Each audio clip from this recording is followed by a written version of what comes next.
hablar acerca de la adoración. Y primeramente quiero empezar con la definición de la RAE, de la palabra adorar. Y dice que significa venerar, reverenciar o idolatrar. Venerar, reverenciar o idolatrar. Pero si vamos a la raíz de la palabra adoración, viene de una palabra latina que se dice no lo entiendo ni a mi letra. Adorativo, ¿sí? Bueno, adorativo.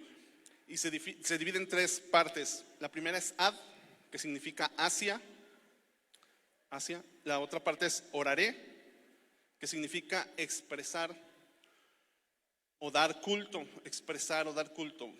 Y la última es sion, que significa acción o efecto. Es decir, que no nada más es expresar algo hacia, ¿verdad?, sino que también conlleva una acción y un efecto, algo que tenemos que hacer. Es decir, que la expresión es expresar o rendir culto hacia algo o alguien a través de acciones, ¿sí? La adoración pues puede ser a alguna persona, algún equipo, ¿verdad? Hay personas que adoran a su equipo de fútbol y hasta dicen, ódiame más y no sé qué tanto ahí.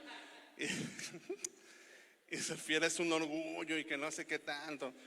Y los ves y te das cuenta que adoran a su equipo. ¿Por qué? Porque están orgullosos, ¿no? Se ponen su playera, se visten de amarillo, de azul, de rojo, de lo que sea. Y lo puedes ver. Hay personas que también adoran a otra persona, a su esposa, a sus hijos, a su trabajo. Hay personas que adoran a su trabajo, ¿no? Y se nota no nada más en lo que decimos, sino también en lo que hacemos. Por eso les digo que la adoración implica una acción, no simplemente cantar, ¿verdad? A veces pensamos que la adoración es solamente cantar y que en lo que hicimos ahorita sí es adoración, sí adoramos a Dios, pero no implica solamente eso, implica una acción. Y vamos a ver acerca de esto. La adoración bíblica tiene que tener ciertos ingredientes, y estos ingredientes son dados y estipulados por Dios. No es lo que nosotros queramos dar, no es lo que nosotros queramos hacer o lo que a mí me guste. Es como la música. Es como la música. Raúl, ¿puedes ayudarme con el piano? Bueno, la música, vamos a hacer un símil entre la música y la adoración. Hagan de cuenta que la música se compone de 12 notas. Para los que no saben de música, ahorita vamos a tener una clase rápida de música. Hay 12 notas en la música, y esas 12 notas se van repitiendo. Es la escala cromática. Pero de esa escala cromática, cuando queremos tocar una canción, hagan de cuenta que salen escalas mayores. Son las más comunes las escalas mayores. Hay escalas menores, hay escalas pentatónicas, hay escalas de blues, de diferentes estilos. Pero según el estilo que vayas a tocar, tienes que tocar una cierta escala, ¿sí? La escala de do, por ejemplo, que es la más fácil y que yo creo que todos nos sabemos, es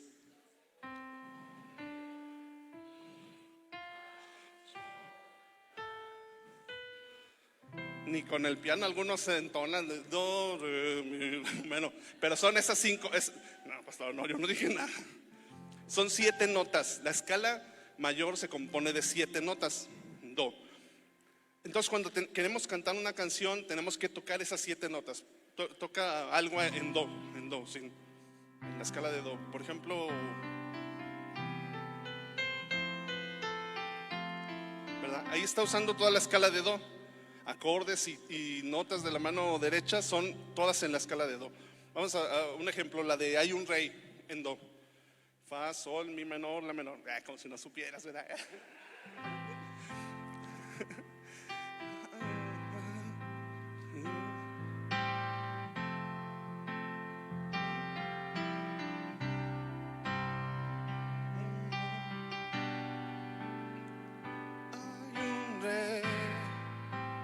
Cristo mi rey, Cristo ven, mi menor, venga a tu reino en la ciudad. Así sería la original, la canción bien tocada. Ahora, ¿qué pasa si él, en vez de tocar la escala, las notas blancas en el piano, han visto que hay notas blancas y negras? Ahorita está tocando todas las notas blancas, esa es la escala de do. ¿Qué pasa si en esos acordes mete algunas de las teclas negras. En cada uno de los acordes mete una negra.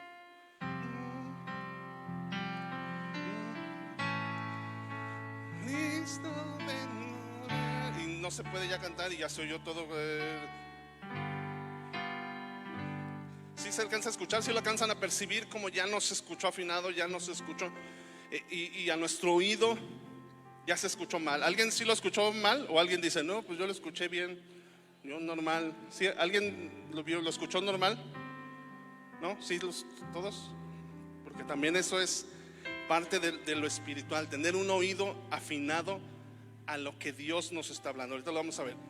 Pero quédate y dale. Y pero entonces hagan de cuenta que Dios, cuando dice, yo quiero que me adores, pero quiero que me adores en la escala de do, no te vas a salir de la escala de do. Obvio que no es así, ¿verdad? O sea, estoy poniendo un ejemplo, ¿sí? Vas a usar estas 7 notas para adorarme, estos 7 requisitos para que me adores. Si te sales de ahí, si metes un sostenido, un bemol, alguna nota de las que no son de la escala, ya no va a ser agradable a mi oído, a su oído de él. A lo mejor nuestro oído sí va a ser agradable, porque hay escalas que pueden mezclar ahí con la escala de do, que va a sonar agradable a nuestro oído, ¿sí? Escalas de jazz, escalas de alguna otra cosa, que mete ahí una nota que no esté en la escala mayor, pero que va a sonar agradable a nuestro oído, pero que no va a ser en los parámetros que Dios nos está poniendo. ¿Sí me explicó? ¿Sí está entendido? Entonces, hagan de cuenta que así es la adoración. Dios nos pone ese parámetro, esta escala, estos requisitos, y si queremos, si metemos una nota que no es, va a sonar ya desafinado para el oído de Dios, ya no va a ser agradable para él. Y les repito, a lo mejor para uno sí es agradable, para uno puede decir, no, pues yo estoy sonando bien, yo estoy cantando bien chido, estoy tocando bien chido, pero para el oído de Dios ya no es adoración. Uno de los ingredientes, o de los ingredientes que son más conocidos, están en Juan 4 del 20 al 24. ¿Han leído este capítulo? Es muy conocido, ¿no? Casi siempre cuando se habla de la adoración escuchamos de este capítulo, de esta historia, y nos habla de cuando Jesús dice que va al pozo y encuentra con la mujer samaritana, y entonces ya le pide agua de tomar y de beber, y se pone ahí un diálogo con la mujer samaritana, hasta que en el versículo 20 la mujer samaritana le dice, así que dígame, ¿por qué ustedes los judíos, estoy leyendo en la NTV, así que dígame, ¿por qué ustedes los judíos insisten en que Jerusalén es el único lugar donde se debe adorar? Mientras que nosotros los samaritanos afirmamos que es aquí en el monte Gerizim donde adoraron nuestros antepasados. Y Jesús le contesta, créeme, querida mujer, que se acerca el tiempo en que no tendrá importancia si se adora al Padre en este monte o en Jerusalén. Ustedes los samaritanos saben muy poco acerca de aquel a quien adoran, mientras que nosotros los judíos conocemos bien a quien adoramos, porque la salvación viene por medio de los judíos. Y atención aquí, pero se acerca el tiempo, de hecho ya ha llegado, cuando los verdaderos adoradores adorarán al Padre en espíritu y en verdad. Esos son los 2 requisitos, en espíritu y en verdad. El Padre busca personas que lo adoren de esa manera, pues Dios es espíritu, y por eso todos los que lo adoran deben hacerlo en espíritu y en verdad. ¿Qué significa en espíritu y en verdad? ¿Qué podemos entender por en espíritu y en verdad? Ahí el versículo 24 nos dice por qué en espíritu. Dice porque Dios es espíritu, y por eso todos los que lo adoran debemos hacerlo en espíritu. Es decir, nuestro espíritu tiene que conectarse con el espíritu de Dios. Pero también dice que en verdad. ¿Por qué dice que en verdad? Porque entonces hay una adoración falsa. Y por eso le está diciendo, ustedes adoran y no saben lo que están adorando, pero nosotros sí sabemos a lo que están adorando, refiriéndose a los judíos. Por eso hay una adoración falsa y una adoración verdadera, y tiene que ser en espíritu y en verdad. En espíritu y en verdad. Si vemos en el Antiguo Testamento, hay varios capítulos dedicados a cómo debía ser construido el lugar santísimo. Hay varios capítulos. No tengo tiempo para explicarles, sí dice el pastor, ¿verdad? Siempre. No tengo tiempo para explicarles ahorita todos los detalles. Pero hay varios capítulos ahí que hablan de de cómo las medidas, los materiales, todo lo que tenía que ser para el lugar santísimo, para el tabernáculo. Quiere decir que la adoración para Dios es muy importante, tan importante que le dedicó varios capítulos y le dejó especificaciones exactas de cómo tenía que hacerlo. Por eso podemos ver que la adoración en verdad es importante para Dios. Y cuando hablamos acerca de en espíritu y en verdad, quiere decir que podemos dar una adoración falsa, refiriéndonos al incienso que se ofrecía en el lugar santo. En Levítico, es en Éxodo 30, perdón, Éxodo 30, vamos a Éxodo 30 del 34 al 38. Ayer fuimos a ministrar a una iglesia allá por Ribera de la Presa y estuvo muy padre, gracias a Dios, les mandan saludos, pero de regreso se nos quedó la camioneta ahí con Oscar y estuvimos hasta la madrugada, hasta muy tarde. Y ya no tuve chance de hacer muy bien mis notas, pero no culpo a Oscar. No es cierto. No es cierto. No. Pero, traigo aquí medio revuelto todo. Bueno, Éxodo 30, del 34 al 38, en la NTV igual dice: entonces el Señor le dijo a Moisés: junta especies aromáticas, gotas de resina, caparazón de moluscos y gálbano, y mezcla estas especies aromáticas con incienso puro, todo en cantidades iguales, con la misma técnica que emplea el fabricante de incienso. Combina todas las especies y rocíalas con sal para producir un incienso puro y santo. Muele una parte de la mezcla hasta convertirla en un polvo fino y colócala frente al arca del pacto, donde me encontraré contigo en el tabernáculo. Todos deben traer este incienso como algo sumamente santo. Nunca usen la fórmula para elaborar incienso para ustedes. Está reservada para el Señor y deben tratarlo como algo santo. Cualquiera que prepare incienso igual a este para su uso propio será excluido de la comunidad. Es decir, aquí podemos ver lo que les decía hace rato de la escala, ¿sí? Dios pone unas instrucciones bien exactas de cómo tiene que hacer ese incienso. ¿Qué es el símil con la adoración que nosotros estamos dando? Y le está diciendo: pon estos ingredientes, la cantidad exacta, la cantidad igual en todos, muélelo así y hazlo. Y para nadie más lo vas a hacer más que para Dios santo. Y si podemos ver un ejemplo de alguien que ofreció un fuego extraño, vamos a Levítico, primero Éxodo 28, en Éxodo 28, 2 capítulos atrás.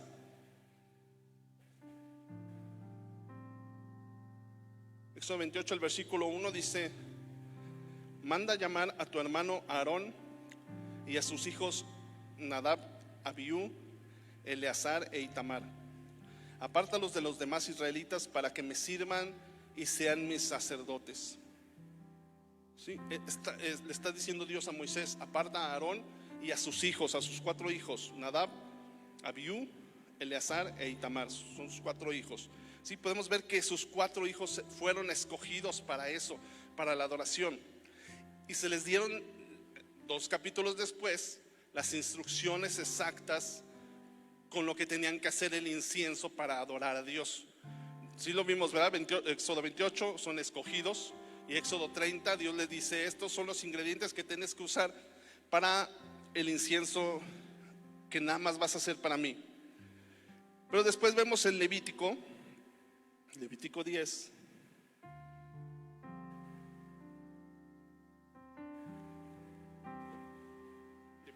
Levítico 10, versículos 1 y 2.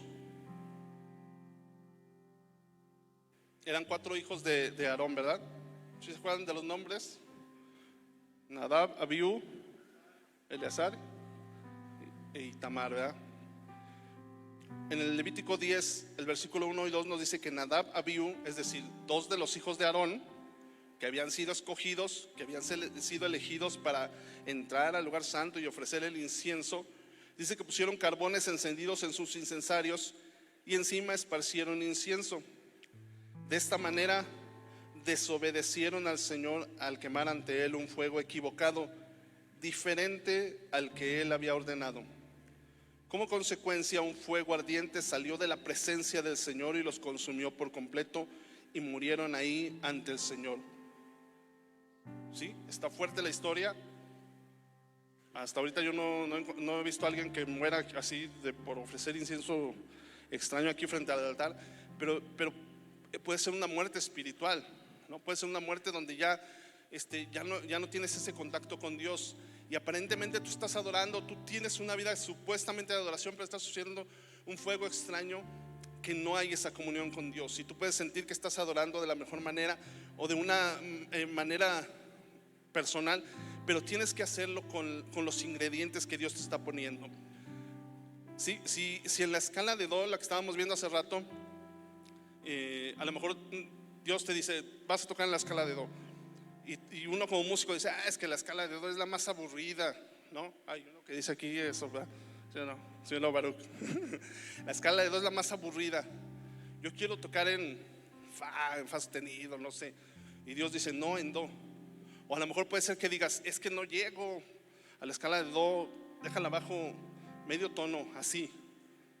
No, tiene que ser en donde Dios te está diciendo, ni más, tampoco no le puedes subir a do sostenido, tiene que ser en do. ¿Sí me explico? Estoy hablando un símil, ¿verdad? No es que sea que todas las canciones las tocamos aquí en do.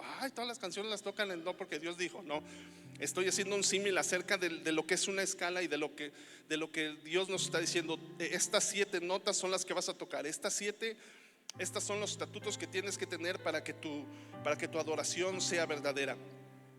Y podemos ver ahorita con Nadab y Abiú lo que pasó al contrario, ¿no? Ellos ofrecieron un fuego extraño y fueron consumidos en un instante. Fueron consumidos en un instante. Entonces podemos ver los dos ingredientes que veíamos ahorita, en espíritu y en verdad. Pero hay más ingredientes. Vamos a ver 1 Timoteo 2:8. 1 Timoteo 2:8 dice: deseo que en cada lugar de adoración los hombres oren con manos santas, levantadas a Dios y libres de enojo y controversia. ¿Sí? Si usted ha venido y dice, ¿por qué levantan las manos? ¿O por qué aflojan focos? Dice el pastor. Por eso, porque aquí dice que oremos con manos santas levantadas a Dios. Pero no nada más levantar las manos, sino que tienen que ser santas y tienen que ser libres de enojo y controversia. Es decir, nuestro corazón tiene que estar de una cierta manera para que esas manos levantadas, para que no nada más levantar las manos no sea algo nada más externo. ¿Sí me explico? Sí debemos levantar las manos, ¿verdad? Hay gente que dice, no, entonces no voy a levantar las manos. No, sí hay que levantar las manos, pero de esta manera, manos santas, libres de enojo y controversia. Nuestros requisitos, a lo mejor los requisitos puedes decir están medio difíciles, ¿verdad? Porque ¿quién tiene manos santas? Pero entendemos que Dios ya nos santificó a través de su sangre, a través de su sacrificio. ¿Sí? Entonces podemos ver que adorar no es solo cantar, es vivir. ¿Sí? Y decía hace rato, todos tenemos, más bien en nuestro ADN está esa necesidad de adorar a algo o a alguien, ¿verdad? Y decíamos a los equipos, a los artistas, a los músicos, y hasta se visten igual o escuchan la música de tal músico. Podemos adorar una carrera, un cargo, una apariencia, una posición, una mujer o un hombre. Fuimos creados para adorar, pero fuimos creados para adorar al único Dios verdadero y no a cualquier cosa ni a cualquier persona. Pero el problema es cuando no entendemos qué es la adoración, para quién es la adoración y cómo tenemos que hacerlo correctamente en nuestra vida. Para poder tener una correcta adoración en mi vida, necesito tener una revelación correcta de quién es Dios a través de Jesucristo y por medio del Espíritu Santo. ¿Sí? Ahorita Saúl lo decía, bien lo decía. Cuando nosotros nos ponemos a analizar y a ver y a recordar todo lo que Dios ha hecho por nosotros, no queda de otra más que adorarlo. No queda de otra más que adorarlo. Cuando entendemos de dónde nos rescató, su sacrificio en la cruz, su sangre derramada, todo lo que padeció, no queda de otra más que adorarlo. ¿Sí? Pero lo que pasa es que no lo hemos entendido, no ha sido revelado, no lo hemos entendido verdaderamente como es. A veces pensamos que, bueno, pues que yo no soy tan malo, pues no he tenido tanto pecado, yo no he hecho tantas cosas malas, pero en realidad todos necesitamos al Salvador, todos estábamos apartados de Dios y necesitamos entender el verdadero sacrificio de Cristo por nosotros.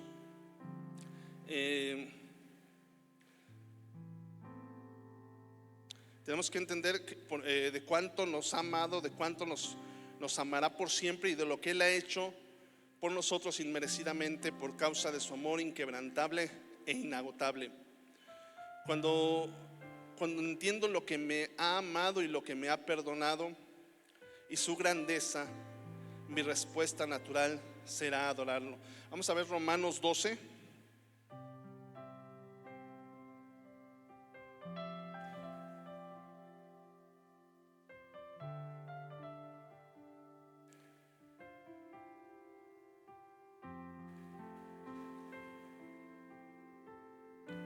El versículo 1 y 2, igual en la versión NTV.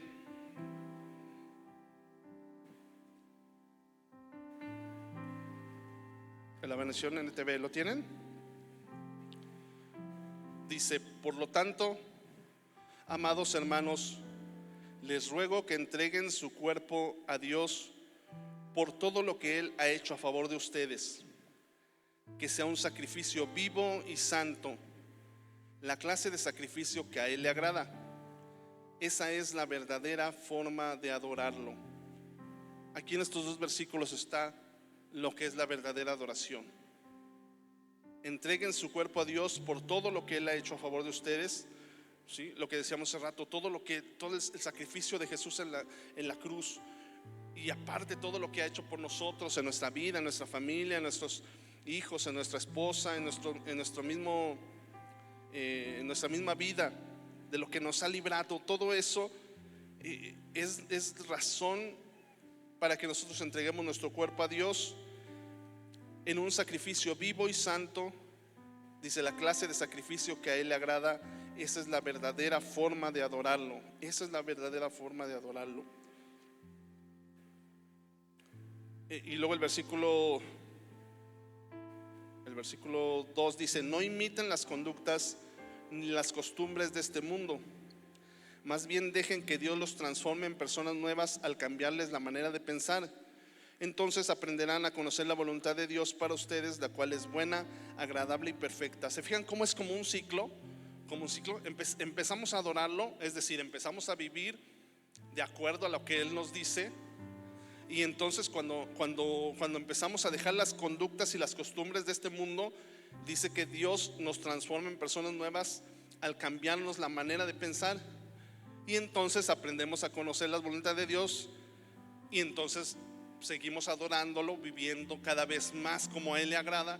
Y entonces Dios nos vuelve a revelar y nos vuelve a transformar, y cada vez vamos siendo cada vez más como Él, más a su imagen. ¿Sí me explico? Cuando digo a su imagen, no es que vamos a tener poderes o cosas así, sí, a veces entendemos eso. No, sino que vamos a ser como Jesús cuando vino aquí. Efesios 5, a ver si me lo sé, a ver si me lo aprendí bien. Dice: por tanto, no me lo aprendí. Por lo tanto, imiten a Dios en todas las cosas que hagan,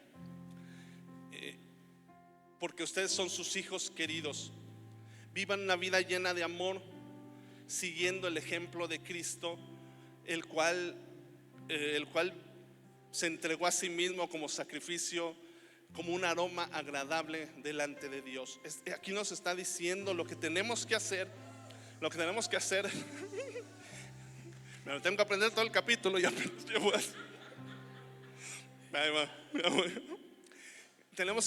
Entonces aquí nos está diciendo lo que tenemos que hacer, y nos pone exactamente la imagen de Cristo. Nos dice: vivan una vida llena de amor, siguiendo el ejemplo de Cristo, el cual se entregó a sí mismo en sacrificio por nosotros, y lo dice como un aroma agradable a Dios. Es decir, Jesús vivió una vida de adoración al Padre. Todo lo que Él hizo fue un aroma agradable a Dios. Y no se la pasaba cantando. ¿Sí me explico? Sí iba al templo. Yo creo que sí iba al templo y cantaba los coros, ¿no? Y todo. Los himnos, ¿verdad? Los coros, no, los himnos. Y participaba de la reunión. pero su vida en sí misma fue una vida de adoración porque hizo lo que el Padre le mandó que hiciera. Eso es lo que tenemos que hacer nosotros para vivir una verdadera vida de adoración, hacer la voluntad de Dios. Entonces, si decimos adorarlo, pero nuestra vida y nuestra conducta diaria no ha cambiado, si seguimos actuando bajo las mismas costumbres antiguas y nos regimos por los mismos principios y valores de este mundo, no estamos adorando a Dios verdaderamente. Esa es una adoración falsa, ¿sí? Esta es una adoración falsa. Por eso les decía que Saúl casi se echó toda la predicación, porque decía al último que no sea nada más cantar, sino que sea una vida transformada, que pueda impactar a nuestros vecinos, a los que nos rodean, a los que necesitan, que nuestra vida sea verdaderamente una vida de adoración. El viernes en la reunión de varones, una persona no vino, sí, ya está, no voy a decir quién, pero nos estaba compartiendo que estuvo trabajando un tiempo de repartidor, ¿verdad?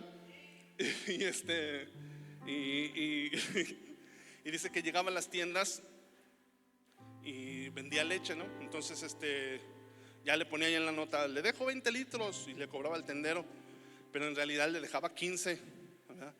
Entonces, caray, ¿verdad? Yo dije 1 litro, 2 litros, pero 5 litros, caray.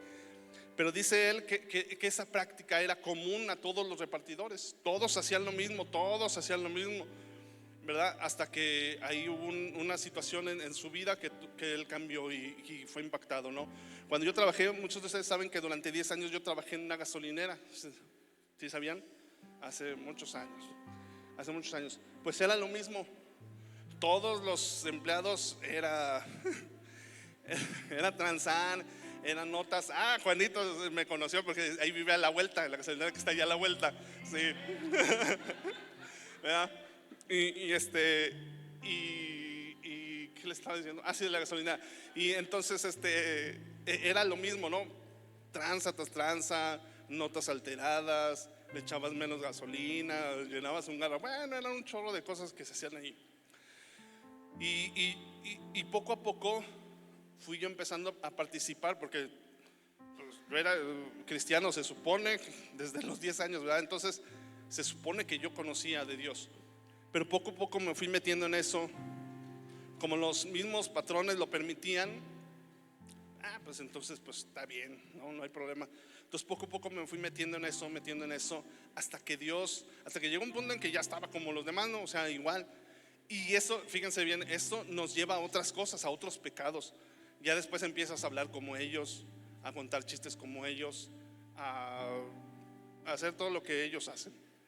Y hasta que Dios me confrontó y me mostró que lo que estaba haciendo era pecado. Estaba mintiendo, estaba robando.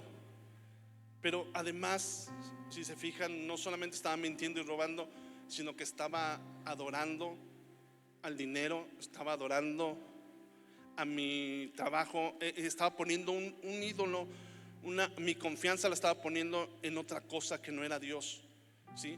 Porque yo estaba diciendo, no lo estaba diciendo así con mi boca, pero yo estaba diciendo, tú no me puedes suplir lo que yo necesito, tengo que hacer tranzas por acá por abajo del agua para poder subsistir.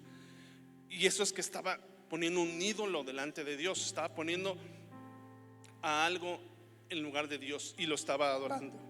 Eso es a lo que me refiero eso es a lo que la Biblia nos refiere con verdaderamente dejar lo que dice aquí en Romanos: no imiten las conductas ni las costumbres de este mundo, más bien dejen que Dios los transforme en personas nuevas al cambiarles la manera de pensar. Se saben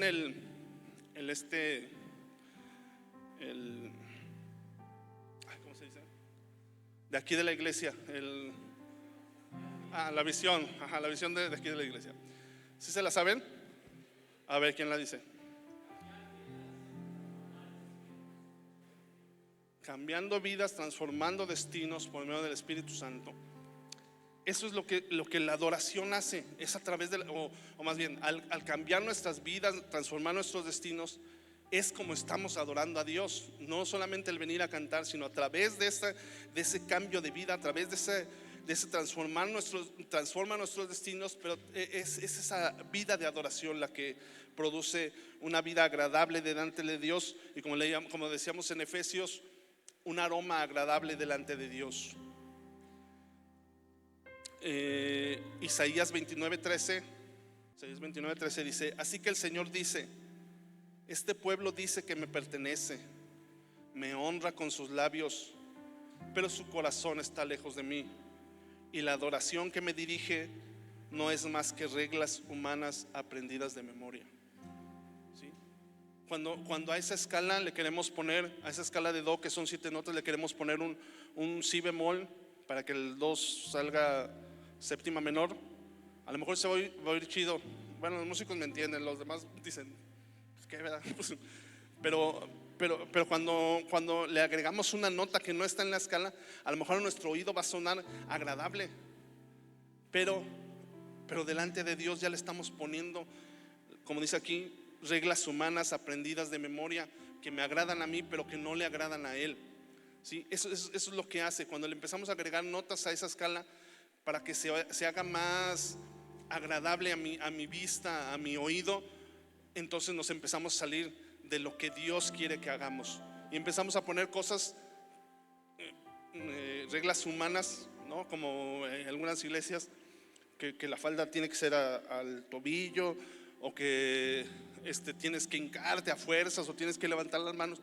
Lo veíamos ahorita, sí tenemos que levantar las manos, pero ¿cómo debemos de levantar las manos? No es solamente levantar las manos por levantar las manos, no es usar la falda a tal parte, sino el corazón. Ahorita vamos a ver también esa parte, si es que le entiendo aquí a las notas, bueno. Pero aquí en Isaías 29:13 dice que solamente este pueblo dice, me honra solamente con sus labios, pero su corazón está lejos de mí. Tenemos a veces esa idea preconcebida de que cantar y levantar las manos y hacer caerme y llorar y ya, adoré a Dios bien chido y todo, sentí hasta, me desahogué, ¿verdad? Pero salimos y hacemos lo mismo que estábamos haciendo antes, seguimos en nuestra misma conducta, entonces no adoraste nada. Adoraste tu propio sentimiento, adoraste en tu escala, adoraste en tu ritmo, en tu sonido que no tiene nada que ver con lo que Dios te pide para que adoremos. ¿Sí? Entonces les decía ahorita que tocó Raúl la escala así con las notas fuera de la escala. A ver, otra vez ahí, sube un poquito de volumen. No, pero algo que suene fuera de tono.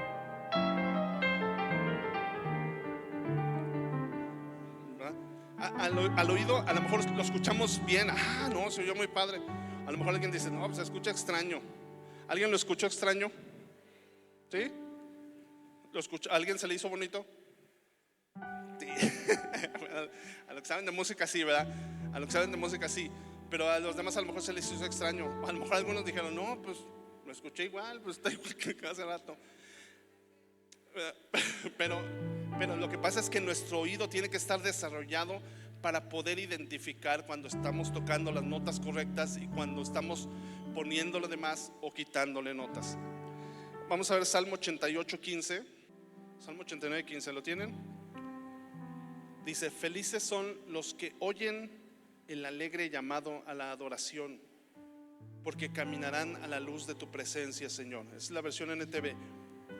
Felices son los que oyen el alegre llamado a la adoración, porque caminarán a la luz de tu presencia. ¿Esto qué quiere decir? Que hay gente que no oye, o que no tiene el oído desarrollado para escuchar ese llamado a la adoración. O lo tiene cerrado o lo tiene atrofiado, pero no escucha ese llamado a la adoración. Ya vimos qué es la adoración, ¿verdad? Que no es solamente la música, sino vivir de acuerdo a la voluntad de Dios, escudriñar la palabra, que es la que nos enseña cómo debemos de vivir. Y dice aquí que los que oyen el alegre llamado a la adoración, porque caminarán a la luz de su presencia. Y volvemos a lo mismo, el adorar a Dios, es decir, el buscar vivir de acuerdo a su voluntad. Entonces eso nos lleva a caminar a la luz de su presencia, y esa luz de su presencia nos hace adorarlo más, y esa adoración nos hace otra vez, y es como un ciclo que nos va perfeccionando a través de la adoración. En la versión de Reina Valera dice: bienaventurado el pueblo que sabe aclamarte. Andará, oh Jehová, a la luz de tu rostro. Que sabe aclamarte, que no lo hace en su inteligencia, en sus modos, sino que verdaderamente lo hace como Dios quiere. Nuestros sentidos espirituales, nuestro oído espiritual debe estar desarrollado de tal manera que podamos escuchar el llamado de Dios a una correcta adoración, ¿sí? Y ese oído se va a desarrollar a través de la palabra de Dios. Vamos a ver el Salmo 95.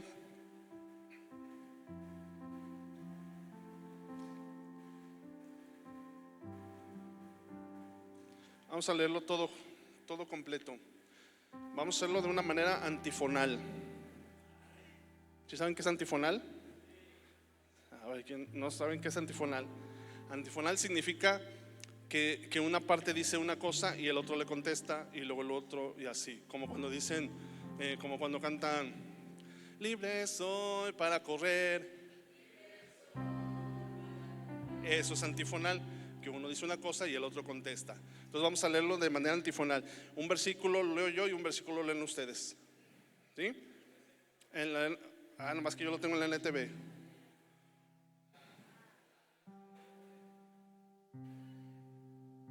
La Reina Valera dice: venid, aclamemos alegremente a Jehová, cantemos con júbilo a la roca de nuestra salvación.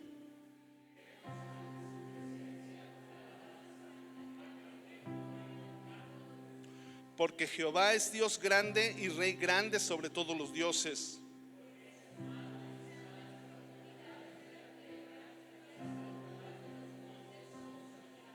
Suyo también el mar, pues Él lo hizo, y sus manos formaron la tierra seca.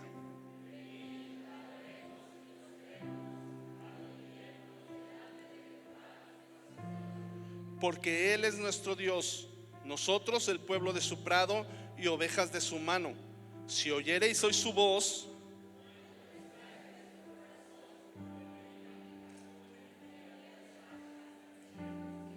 donde me tentaron vuestros padres, me probaron y vieron mis obras.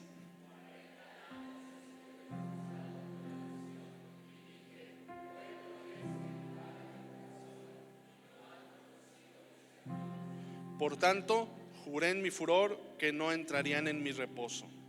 ¿Sí? Este es Salmo el 95, dice ahí en el título: cántico de alabanza y de adoración. ¿Sí? Y podemos ver que exactamente empieza primero con alabanza, pero luego en el versículo 6, ahí empieza la adoración. ¿Sí? Los primeros versículos dice: vengan, cantemos al Señor. Por eso cantamos. No pues dicen: ay, porque aquí se la pasan cante y cante. Porque cantamos, o sea, también es parte de la alabanza y la adoración del cantar. No es una cosa sin la otra. Por eso decíamos la escala completa.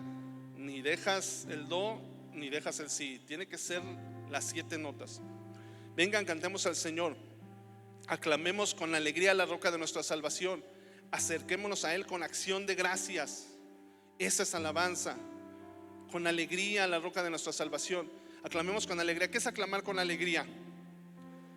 ¿Sí? Pero sí alcanzamos a cachar lo que está diciendo el salmista. A la roca de nuestra salvación. Es el que nos salvó, es el que nos libró, es el que nos libra, es el que nos ha librado tantas cosas. ¿Cómo no podemos aclamar con alegría a la roca de nuestra salvación? ¿Cómo podemos estar libre soy para correr, y ni corres ni te mueves? Libre soy para danzar, ni levantas un pie. ¿Sí me explico? O sea, aclamemos con alegría. Es parte del todo. Por eso decía al principio que Dios tiene que ser revelado a nosotros por medio de Jesucristo y a través del Espíritu Santo, para que podamos captar la inmensidad del sacrificio de Cristo.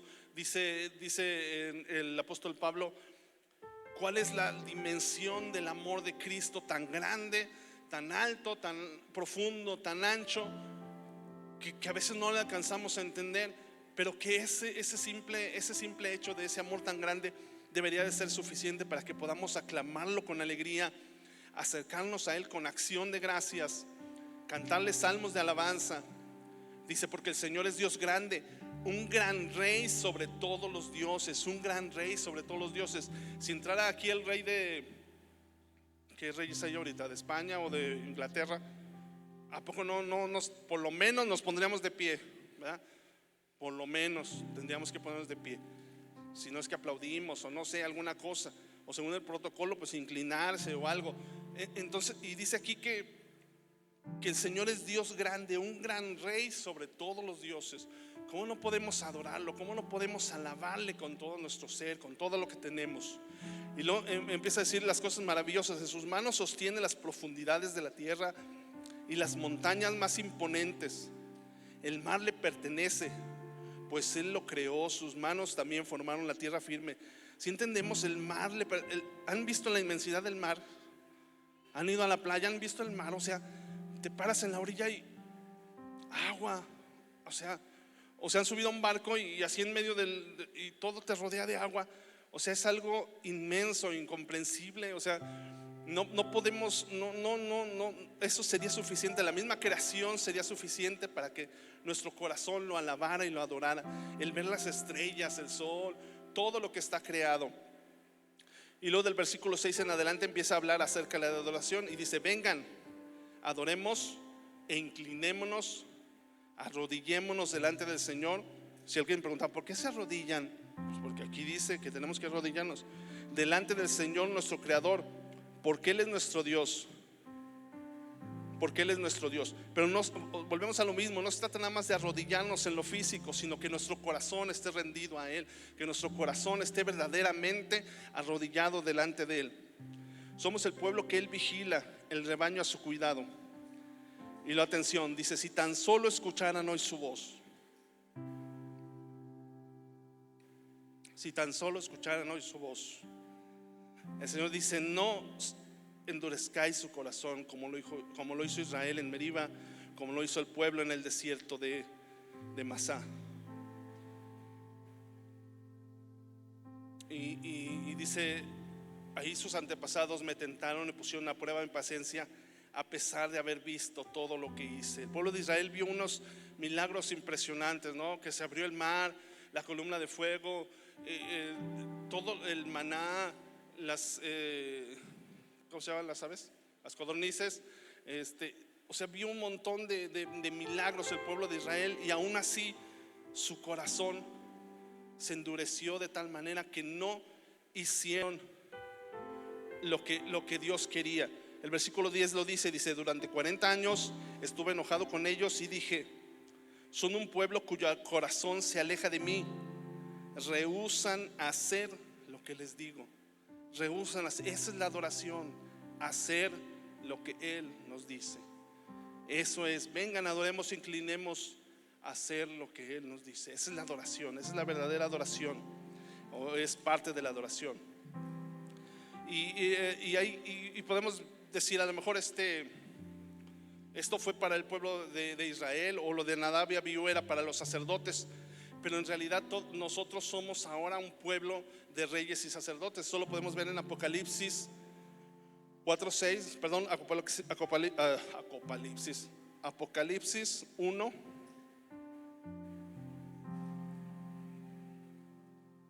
Apocalipsis 1, del 4 al 6.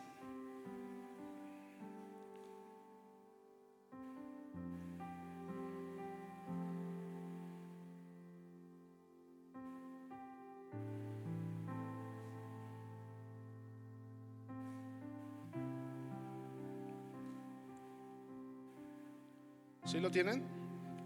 Dice: yo, Juan, les escribo esta carta a las 7 iglesias que están en la provincia de Asia. Gracia y paz a ustedes de aquel que es, que siempre era y que aún está por venir, y del Espíritu de 7 aspectos que está delante de su trono, y de Jesucristo. Él es el testigo fiel de estas cosas, el primero en resucitar de los muertos y el gobernante de todos los reyes del mundo. Toda la gloria sea al que nos ama y nos ha libertado de nuestros pecados al derramar su sangre por nosotros. Él ha hecho de nosotros un reino de sacerdotes para Dios su Padre. A Él sea toda la gloria y el poder por siempre y para siempre. Amén. Si leen el libro de Apocalipsis, habla de adoración, todo es adoración. Empieza a decir: toda la gloria sea al que nos ama y nos ha libertado. Nos está guiando a eso precisamente. Y eso es precisamente la adoración. Al recordar las cosas que Él ha hecho por nosotros, entonces no queda más que darle toda la gloria. Nos ha libertado de nuestros pecados, derramó su sangre por nosotros, ha hecho de nosotros un reino de sacerdotes para Dios. A Él sea toda la gloria y el poder por siempre y para siempre. Amén. Esta es la adoración. Y somos un reino de sacerdotes. Ya no somos nada más parte del pueblo. Y si vemos, el pastor ya lo ha compartido varias veces, ¿no? Que la idea original de Dios era que todo el pueblo fuera, no solamente la tribu de Leví, ¿verdad? No solamente la tribu de Leví, sino que todo el pueblo pudiera ser esos ministros, esos sacerdotes. Y eso es lo que está haciendo ahora Dios con la iglesia. Eso es lo que están al hacernos como un reino de sacerdotes. La iglesia pasa a ser ese reino de sacerdotes, a cumplir esa palabra, o tenemos que cumplir esa palabra que Dios quería desde el principio. Primera de Pedro 2 dice: como dicen las escrituras, pongo en Jerusalén una piedra principal, elegida para gran honra, y todo el que confía en Él jamás será avergonzado. Está hablando de Jesús y lo dice: así es, ustedes los que confían en Él reconocen la honra que Dios le ha dado, pero para aquellos que lo rechazan, la piedra que los constructores rechazaron ahora se ha convertido en la piedra principal. Además, Él es la piedra que hace tropezar a muchos, la roca que los hace caer. Tropiezan porque no obedecen la palabra de Dios y por eso se enfrentan con el destino que les fue preparado. Pero ustedes no son así, porque son un pueblo elegido, son sacerdotes del Rey, una nación santa, posesión exclusiva de Dios, y por eso pueden mostrar a otros la bondad de Dios, pues Él los ha llamado a salir de la oscuridad y entrar en su luz maravillosa. ¿Sí? Ahora somos parte de esa nación santa, de esos sacerdotes del Rey, posesión exclusiva de Dios. Entonces nuestro deber es también la adoración, pero vivir de acuerdo a esa adoración, a lo que Dios nos está hablando. ¿Sí? En segunda de Crónicas 29:11 habla de Ezequías, que comienza a reinar en Judá y empieza a buscar hacer las cosas de acuerdo a la voluntad de Dios. Y podemos leer en los versículos que la situación del pueblo en ese tiempo era mala. Estaban siendo atacados, estaban siendo conquistados y todo. Pero Ezequías dice que va y se fija y se da cuenta cuál es la causa por la que el pueblo está así. Y dice que el templo estaba cerrado, que se había detenido la adoración, que aún había cosas impuras en el templo, y por eso era por lo que la situación de Israel estaba así. Entonces, segunda de Crónicas, segundo porque es libro, segundo de Crónicas 29:11, habla a los levitas y les dice: hijos míos, no descuiden más sus responsabilidades. Y nos está hablando ahorita a nosotros, porque ya vimos que somos sacerdotes. Hijos míos, no descuiden más sus responsabilidades. El Señor los ha elegido para que estén en su presencia, les sirvan, dirijan al pueblo en la adoración y presenten a Él sus ofrendas. Esto nos está diciendo Dios en este momento a nosotros como reino de sacerdotes: no descuides más tus responsabilidades. El Señor te ha elegido para estar en su presencia, para servirle, para que podamos entrar en la adoración, y no solamente en los cantos, sino en obedecer y hacer la palabra de Dios, lo que estábamos diciendo. ¿Sí? Estas son causas, estos son motivos por los que debemos de adorar a Dios. Pero hay un último motivo que yo creo que es el más importante, y por eso lo quise dejar al último, por lo que debemos de adorarlo, y es simplemente porque Él es digno. Él es digno, no hay nadie más a quien podamos adorar. ¿Sí? Apocalipsis 5:11 al 14 habla y dice: el Cordero de Dios que fue inmolado es el único digno, es el único que fue hallado digno para que le rindamos adoración y gloria. A Él sea toda la gloria, a Él sea toda la honra. Él es digno. Si todos los demás motivos de adorarlo no te movieron, el que sea digno, eso es lo que tenemos que, eso te tiene que mover a adorarlo. Él es el único digno. Ahora, adorarlo no me estoy refiriendo otra vez a cantar, sino a vivir de acuerdo a lo que Él quiere que hagamos.